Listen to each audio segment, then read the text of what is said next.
என் வாழ்வின் பாதை முடக்கப்பட்டிருக்கிறதா அல்லது முன்னோக்கி செல்லுகிறதா? அடுத்த காரியம், என் ஜெபம் கேட்கப்படுகிறதா அடைக்கப்படுகிறதா?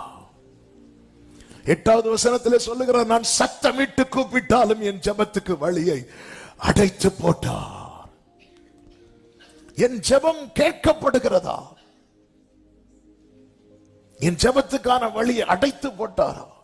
தாவீது சொல்லுகிறார், நான் அவர்களுக்காக ஜெபித்தேன், ஆனால் என் விண்ணப்பம் என் மடியிலே திரும்ப வந்தது.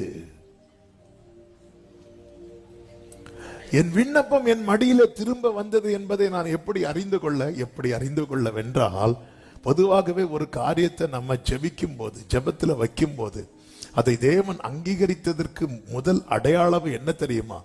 எல்லா புத்திக்கு மேலான தேவ சமாதானம் நம்ம இருதயத்தை என்ன செய்யும்?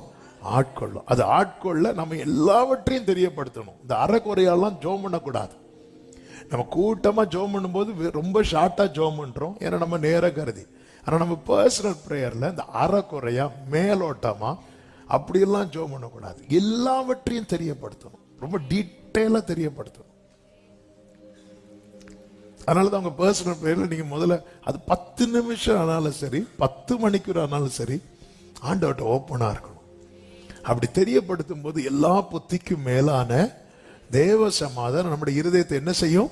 ஆட்கொள்ளும். நான் எல்லா ஸ்தோத்திரத்துடன் கூடிய ஜெபத்தினாலும் வேண்டுதலினாலும் தெரியப்படுத்தினதுக்கு அப்புறமும் இன்னும் அந்த சமாதானம் எனக்குள்ள வரலன்னா, இந்த கேள்வி எனக்கு முன்னாக இருக்கிறது, என் ஜெபத்துக்கான வழியை அடைத்து போட்டாரா இல்லை என் ஜெபத்தை கேட்கிறாரா?